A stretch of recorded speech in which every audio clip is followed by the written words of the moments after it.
Good afternoon, class 9th. I hope all of you are staying safe and healthy.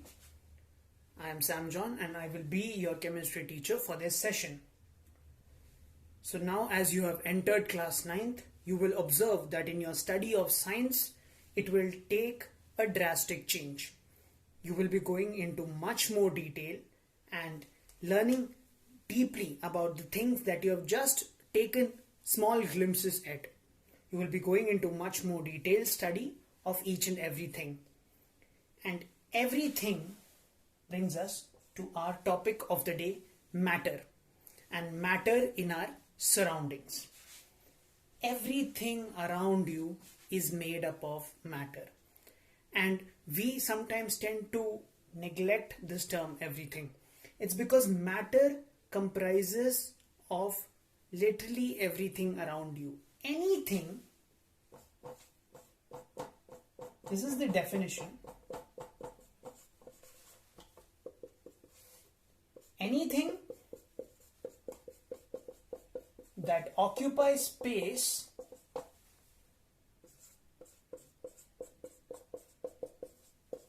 and has a definite mass,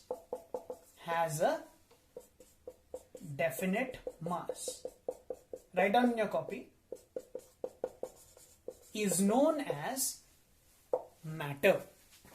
This is the definition. Anything that occupies space and has a definite mass is known as matter. Now, what do you mean by that? Your table is made up of matter. Your chair is made up of matter. The air you breathe is made up of water. The water you drink is made up of matter. Alright? Every single thing around you, living things, non-living things, birds, animals, roads, the air, the small tiny toys that you play with, your computer, every single thing is made up of this matter. Okay? Matter is the fundamental unit of life. So, let's take a simple example to understand how small can we define matter by. Okay? So, what we will do the first activity given in your NCERT book. So, open up your books.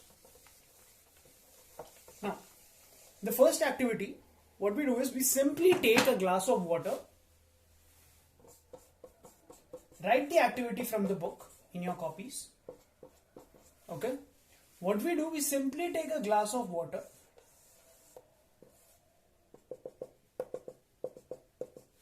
and you add in it a tablespoon of salt. Okay? You add it in. Now you stir this glass. Then we stir it. What happens? The salt is now completely invisible to you. What does this mean? That the matter that was salt has completely dissolved in this glass of water. It is invisible to you. But is there any other way you can feel it? Or know that the salt is still in there? Yes, you can taste this water. So what does that tell you? Anything, not only that you see and touch, but that you smell, that you taste, that you feel, everything is made up of some or the other matter. So matter evokes all of our senses. Okay? Now, moving on. So write some examples in daily life which according to you is matter in your copy. On your own, write 5 examples from your daily life that according to you is matter. Now, matter has various different properties. Now, this is a very vast term. If you say matter, it's a very vast term. So we have to study it somehow. And to study it, what did we do? We classified it on the basis of its properties. How much space it takes, how much volume it's occupying, what kind of reactions does it give us. So on the basis of that, we divided matter into 2 main divisions. One we divide it on the basis of its physical properties. Then we divide it on the basis of its chemical properties. You have all learned about physical and chemical change earlier in class 7th and 8th. Yes. Now matter has been divided on the basis of its physical properties. Now on the basis of physical properties, all of you know this. The first one is solids. We will go into detail of various characteristics of solids and liquids and gases in the upcoming classes. But right now, the second one, liquids. And the third one, gases. Easy? On the basis of physical properties. Now, on the basis of chemical properties also, matter was classified. And on the basis of chemical properties, can you guess how it may have been classified? Yes, the first thing was elements.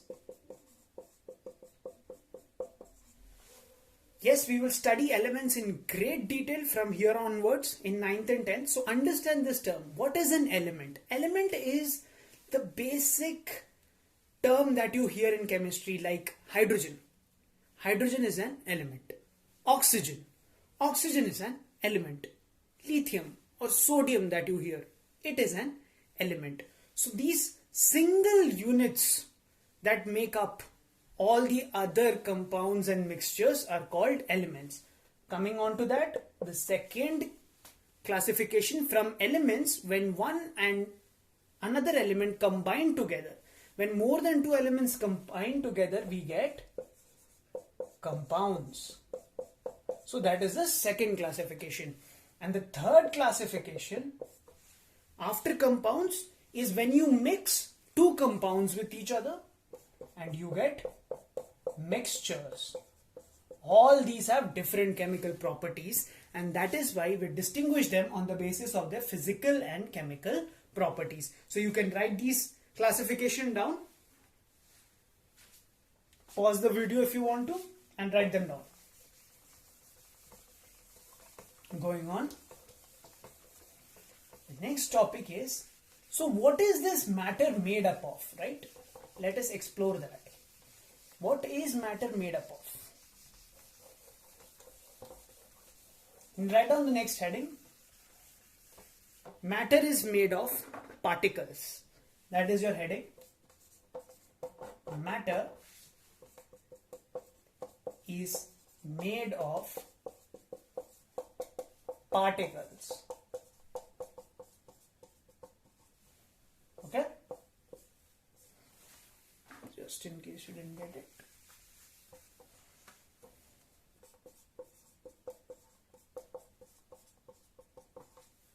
Now, what are particles? By particles, particles are the small units that make up matter. Okay? Particles are very, very, very small. They are so small that a single drop of rain, one single drop of rain contains 10 to the power 21 water droplets. Just imagine, one drop of rain has 10 to the power 21 droplets of water. You've learned exponents, right? You can imagine how many zeros this is. So this is how small a particle is, which makes up matter. And you will write this down. Matter is made of particles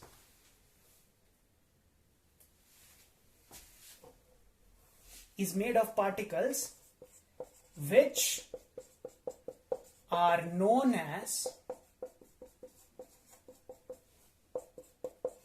atoms, underline this term, and molecules. So the smallest unit of matter are atoms, and these atoms also comprise to make molecules. So these particles have been given a name in chemistry and they are called atoms and molecules. Okay. Now, even further when you reach your chapter 4, you will learn that even atoms can be split up into even smaller particles. So you can understand how in depth you will be going and how in depth you will be studying from this topic. Now, I have given you a statement, matter is made of particles. What is the proof, you might ask? How do we know that it is so tiny particles? A very simple proof you can do. At home, second activity in your NCERT book, activity 2. What you need is food coloring. You will write the activity properly in your notebooks. A glass of water, or you can say 5 glasses of water. That's it. And a spoon of water and a spoon. Okay? I'll explain the activity. You will note down the activity from your books. So, what happens in this? We will take 1 glass of water. Simple. 1 glass of water. I'll take a pinch of food coloring. Let's say I took red food coloring. You all know what food coloring is? It's that coloring that is added in your food, generally in your fast food and junk food. You see all these red colors and sometimes even blue and other shades of colors that chefs use. That is simple food coloring. It's very cheap. It comes for like 7 to 8 rupees in a small box. So you can add a pinch of food coloring into this water. Now the color of the water will change. It will become completely red. Okay. Remember, you only added a pinch of this food coloring. You will take the next glass of water. This was glass A. This is your glass B. Plain clear water. You will only take 1 spoon of water from A and add it into B. Just 1 spoon of water. You will add it into B. So just imagine how little of that pinch might have come into B. But you will see that even B now is red color. It may not be as intense as A, but yes, there will definitely be strong red coloring in B also. Now you will take the next glass. This is glass C. In this also, you will add another spoon from B. 1 spoon from here. So just imagine what small fraction of that pinch of coloring might have come into C at the finally. But still you will see that even this has red color. Then you will similarly continue this with the next glass. Glass D. Add it here. You will see that this has also a red tinge. If you want to repeat, you can repeat with even 4, 5, 6, 7 glasses. You will see that it will take at least 15 to 20 glasses before the color is invisible to the naked eye. Even then, there would be some shade of red present. So that is how small atoms are. That is how many particles or atoms exist in nature. So even just a tiny pinch of food coloring had so many particles in it that got distributed evenly among these glasses.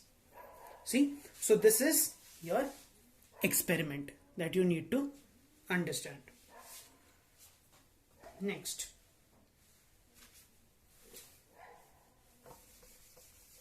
so here you saw that food coloring was a simple solid and you dissolved it in a liquid. Can you think of other examples where you have dissolved food coloring or let's say any solid in a liquid? Yes, you can. You dissolved salt in water, solid in liquid, dissolving it. What other examples can you think of? Sugar in water? Yes. What else? Cold drinks? They also have colors in them, dissolved in water. Right? Anything else? Write 3 more examples from your day-to-day life. From your day-to-day life where you have dissolved any kind of a solid in water. Can be your washing soap water, or it can be your Dettol or Vim or anything. Alright? Any kind of things that you have seen in your daily life that you have dissolved in water. pause and write down 3 more examples from your daily life. Having talked about solid in liquid, let's come to liquid in liquid. Liquid in liquid. You can dissolve this too. You can dissolve various liquids in liquids. Now, here also, I'll give you one example. Water in milk. As your homework, you have an activity. You have to mix half a glass of water and half a glass of milk. Mix milk and water.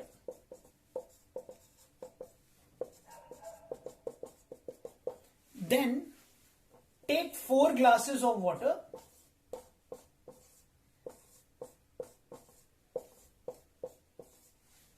This was your milk and water. Milk plus water. Add 1 spoon in each. And see how long it takes for the milky color to disappear from the water. And when you cannot taste it at all. So try this experiment at home. Mix milk and water and see.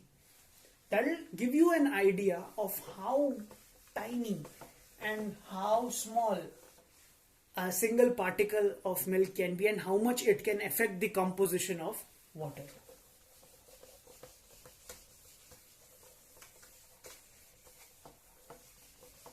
Okay. Now, moving on to the next topic. Mixing of 2 gases. Mixing of 2 gases. Okay. Think of everyday examples again. Always relate what you study to your daily life. Think of everyday examples where you can see 2 or more than 2 even gases mixing together. Smoke. The air you breathe, it has oxygen, nitrogen, hydrogen, carbon dioxide, all of these, right? More. Any other gases that you can think of? Think of 3 more examples in your day-to-day life where you have seen 2 or more than 2 gases mixed together, and write it down in your copy. Neat and clean. Okay.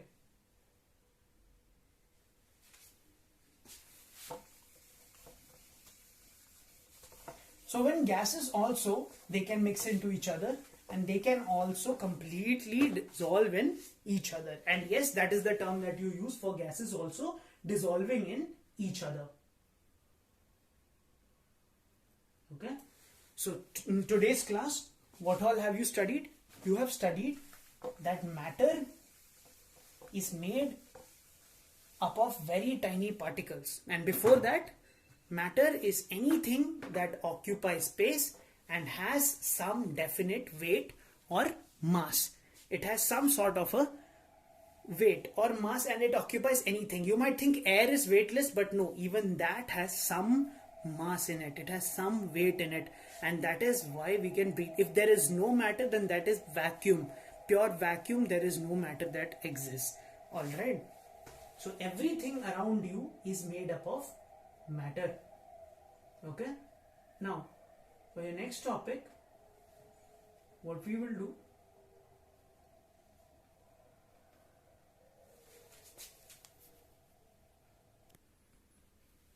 so now for your next topic, you can write the heading: particles of matter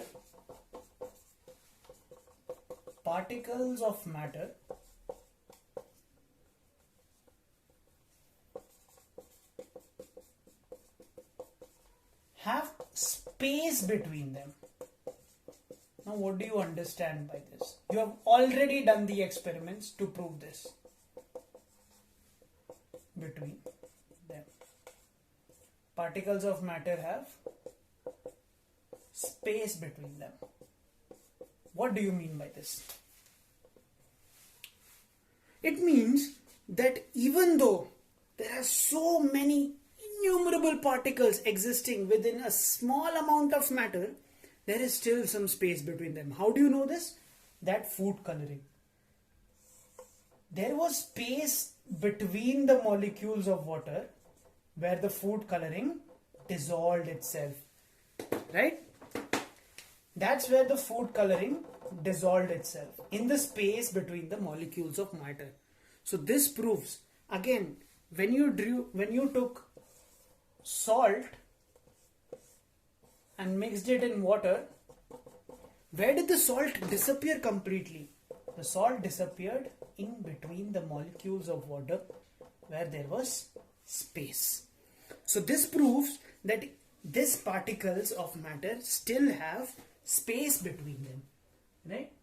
Similarly, any other thing, like when we make nimbu pani, okay, or when you have a cold drink, or when you make tea, or when you make coffee. See, when you make coffee, you took milk and water. You should think that, oh, all the space must be full, but no. Again, when you added coffee, the color of coffee also comes and it becomes a darker shade. So this again proves that particles of matter have space between them. So you can write down these examples which prove coloring. You can write the coloring example. Then you can write the example of milk and coffee.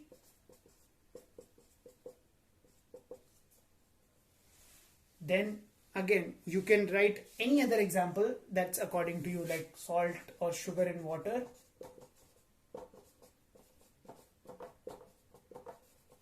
Again, another good example, soap in water.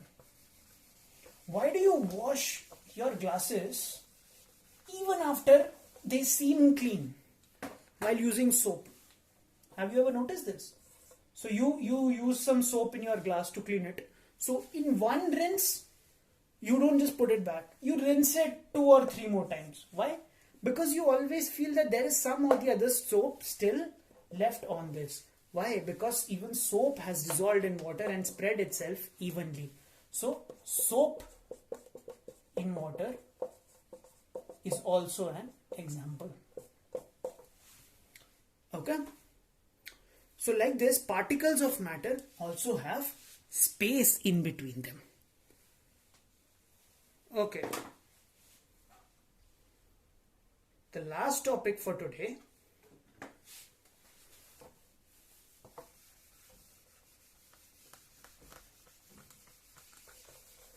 Particles of matter are continuously moving. They are continuously moving.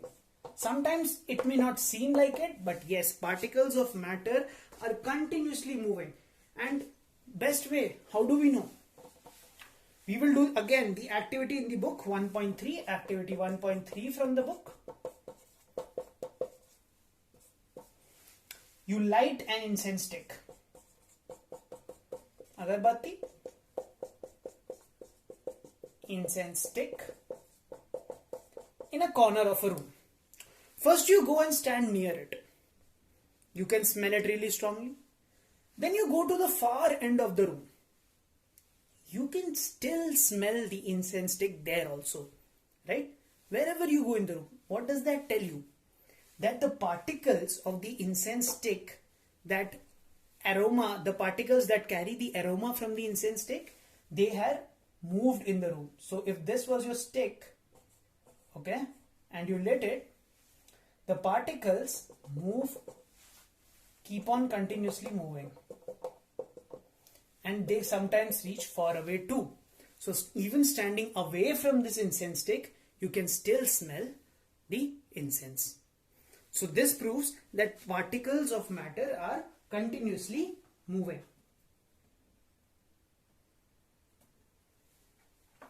Another example.